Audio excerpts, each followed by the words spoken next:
Hello everyone, this is प्रसिद्ध गुप्ता। आज की इस वीडियो में आपका स्वागत है। आज की इस लेक्चर में हम रेनिन एंजियोटेंसिन एल्डोस्टेरॉन सिस्टम के बारे में पढ़ेंगे। ठीक है, तो सबसे पहले हम ये जान लेते हैं कि ब्लड प्रेशर क्या है, क्योंकि ये ब्लड प्रेशर को ही ये सिस्टम मेंटेन करता है। तो ब्लड प्रेशर जो होता है हमारे बॉडी में ब्लड के फ्लो को डिनोट करता है, और ये इसका जो नॉर्मल वैल्यू होता है वो 120/80 mmHg होता है। ठीक है, जब कभी पेशेंट या फिर किसी भी पर्सन के बॉडी का जो ब्लड प्रेशर नॉर्मल वैल्यू से लो हो जाता है, तब ये सिस्टम एक्टिवेट होता है। इस सिस्टम को एक्टिवेट करने के लिए हमारे बॉडी के कई सारे पार्ट्स रिस्पॉन्सिबल होते हैं, जैसे कि लीवर, लंग्स, किडनी, है ना। तो सबसे पहले क्या होता है, जब हमारे बॉडी में ब्लड प्रेशर डिक्रीज होता है, ठीक है, तो जो हमारा किडनी होता है, ठीक है, उससे एक प्रोटीन रिलीज होती है, रेनिन। ठीक, वो रेनिन कब रिलीज होगा, जब हमारे बॉडी में फ्लूइड जो होगा, बॉडी फ्लूइड होगा, कम हो जाएगा। ठीक है, तब उसको एक सिग्नल जाता है कि तुम रेनिन को रिलीज करो। किडनी जो होगा वो रेनिन को, एक प्रोटीन होता है, वो रिलीज करेगा। ठीक, उससे पहले जो होता है, लीवर से एक प्रोटीन रिलीज होता है, एंजियोटेंसिनोजन। लीवर से एक प्रोटीन रिलीज होता है, एंजियोटेंसिनोजन। और किडनी से एक प्रोटीन रिलीज होता है, रेनिन। रेनिन जो होता है एंजियोटेंसिनोजन पे वर्क करेगा, ठीक है, एक्ट करेगा। ठीक, और जो होगा एंजियोटेंसिनोजन को वो एंजियोटेंसिन फर्स्ट में कन्वर्ट कर देता है। क्या करता है, रेनिन जो होता है एंजियोटेंसिनोजन पे वर्क करके एंजियोटेंसिनोजन पे, सॉरी, एंजियोटेंसिन फर्स्ट में कन्वर्ट कर देगा।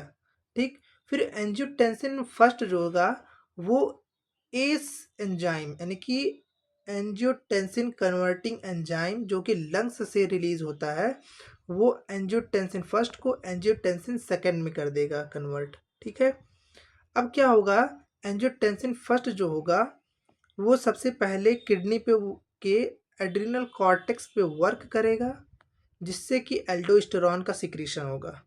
एंजियोटेंसिन सेकेंड एल्डोस्टेरॉन का सिक्रीशन करवाएगा एड्रिनल कॉर्टेक्स पे वर्क करके। ठीक, अब ये एल्डोस्टेरॉन क्या करेगा, किडनी पे वर्क करेगा और सोडियम और पोटेशियम वाटर का रिटेंशन करवाएगा, जिससे कि बॉडी में फ्लूइड का रिटेंशन होगा, फ्लूइड, बॉडी फ्लूइड इंक्रीज करेगा। ठीक है, नेक्स्ट क्या होगा, एंजियोटेंसिन सेकेंड जो होगा वो पिट्यूटरी ग्लैंड पे वर्क करेगा, जिससे कि एंटी डायरेटिक हार्मोन एडीएच का सिक्रीशन होगा, और वो भी H2O यानी कि पानी का रीअब्जॉर्प्शन करवाता है। ठीक है, सेकेंडली एंजियोटेंसिन सेकेंड फिर ये फर्दर वर्क करता है डायरेक्टली वैसो कंस्ट्रिक्शन पे। ठीक है, वैसो कंस्ट्रिक्शन करवाएगा, जिससे कि ब्लड प्रेशर इंक्रीज होगा। ठीक, तो हमारा रास सिस्टम कुछ इस प्रकार से ही काम करता है। ठीक है, अब इसको नेक्स्ट हम समझ लेते हैं कैसे। देखो, सबसे पहले क्या होगा, ब्लड प्रेशर जो होगा हमारा बॉडी से, ठीक है, ब्लड प्रेशर जो होगा कम हुआ, फ्लूइड वॉल्यूम भी कम होगा। ठीक है, अब क्या करेगा, किडनी के पास सिग्नल जाएगा, वो रेनिन को रिलीज करेगा, और हमारा जो लीवर होता है वो एंजियोटेंसिनोजन को सिक्रेट करता है। ठीक है, प्रोटीन है दोनों, रेनिन और एंजियोटेंसिनोजन दोनों प्रोटीन है, वो आपस में एक्ट करेंगे तो एंजियोटेंसिनोजन जो है वो एंजियोटेंसिन फर्स्ट में कन्वर्ट हो जाएगा रेनिन के ऐड करने पर। ठीक है, फिर एंजियोटेंसिन फर्स्ट जो होगा वो एंजियोटेंसिन सेकेंड में कन्वर्ट होगा एस एंजाइम, यानी कि एंजियोटेंसिनोजन कन्वर्टिंग एंजाइम की मदद से ये एंजियोटेंसिन फर्स्ट जो होगा वो एंजियोटेंसिन सेकेंड में कन्वर्ट होगा। ठीक, एंजियोटेंसिन सेकेंड जो होगा वो एड्रिनल कॉर्टेक्स पे वर्क करेगा, एल्डोस्टेरॉन रिलीज करवाएगा। एल्डोस्टेरॉन जो होगा वो सोडियम और वाटर का रिटेंशन करवाएगा, जिससे ब्लड प्रेशर, हमारा फ्लूइड वॉल्यूम इंक्रीज होगा। ठीक है, फ्लूइड वॉल्यूम इंक्रीज होगा and blood pressure ultimately increase कर जाएगा।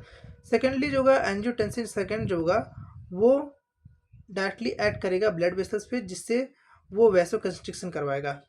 जो हमारी वेसल्स और आर्टरीज हैं, ठीक है, उनका वेजो कंस्ट्रिक्शन करवाएगा, उनके ल्यूमन को पतला कर देता है। ठीक है, जिससे कि नैरो कर देता है। ठीक है, जिससे कि जो हमारा ब्लड प्रेशर होगा वो इंक्रीज होगा। ठीक, समझ गए होंगे, आई होप आपको समझ में आ रहा होगा। नेक्स्ट है, आपको दूसरी तरह से समझाता हूँ। सबसे पहले जो लीवर से एंजियोटेंसिनोजन प्रोटीन रिलीज होता है उससे, और किडनी से रिलीज होता है रेनिन। दोनों आपस में ऐड करेंगे, एंजियोटेंसिनोजन को एंजियोटेंसिन फर्स्ट में कन्वर्ट करेंगे। लंग्स से रिलीज होगा एस, जो कि एंजियोटेंसिन सेकंड में कन्वर्ट हो जाएगा एंजियोटेंसिन फर्स्ट। ठीक, एस एंजाइम की मदद से। फिर एंजियोटेंसिन सेकंड जो होगा वो एड्रिनल कॉर्टेक्स पे वर्क करेगा। एड्रिनल कॉर्टेक्स जो है किडनी पे वर्क करेगा। किडनी जो होगा वो वाटर और सोडियम पोटेशियम के रिटेंशन को बढ़ा देगा, जिससे कि फ्लूइड वॉल्यूम इंक्रीज होगा। ठीक है, एंजियोटेंसिन सेकंड डायरेक्टली एक्ट करेगा पिट्यूटरी ग्लैंड पे, जिससे कि एडीएच का सिक्रेशन होगा, एंटी डायरेटिक हार्मोन, जिससे कि फ्लूइड वॉल्यूम H2O का रिटेंशन होगा। ठीक है, और फ्लूइड वॉल्यूम हमारा इंक्रीज होगा। फिर थर्डली देख लेते हैं, एंजियोटेंसिन सेकंड जो होगा वो वैसो कंस्ट्रिक्शन करवाएगा, जिससे कि ब्लड हमारा हाइपरटेंशन होगा, ब्लड प्रेशर इंक्रीज होगा। ठीक, एंजियोटेंसिन सेकंड जो होगा वो हाइपोथैलेमस पे भी वर्क करेगा, जिससे कि हमको स्टिमुलस मिलेगा थ्रस्ट, यानी कि पानी प्यास लगेगी हमें, हम ज़्यादा से ज़्यादा पानी पियेंगे, हमारा फ्लूइड वॉल्यूम बढ़ेगा और हमारा ब्लड प्रेशर हाई होगा। ठीक है, फिर एंजियोटेंसिन सेकंड एक जगह और वर्क करता है, जिसको अभी मैंने पहले बताया कि एड्रिनल कॉर्टेक्स पे वर्क करेगा और एल्डोस्टेरॉन का सिक्रेशन करवाएगा। फिर एल्डोस्टेरॉन सिक्रेशन जो होगा वो किडनी पे वर्क करेगा। फिर जो किडनी होगा वो सोडियम और पोटेशियम का रिटेंशन करवाएगी, जिससे वाटर का रिटेंशन होगा, H2O का रिटेंशन होगा, फ्लूइड वॉल्यूम बढ़ेगा। फ्लूइड वॉल्यूम बढ़ेगा तो हमारा बीपी इंक्रीज करेगा। ठीक है, इस तरह से renin angiotensin aldosterone system work करता है हमारी बॉडी में। आई होप आपको ये वीडियो लेक्चर पसंद आया होगा। अगर आपको ये वीडियो लेक्चर पसंद आया तो वीडियो को लाइक करना और चैनल को सब्सक्राइब करना ना भूलें। Thank you.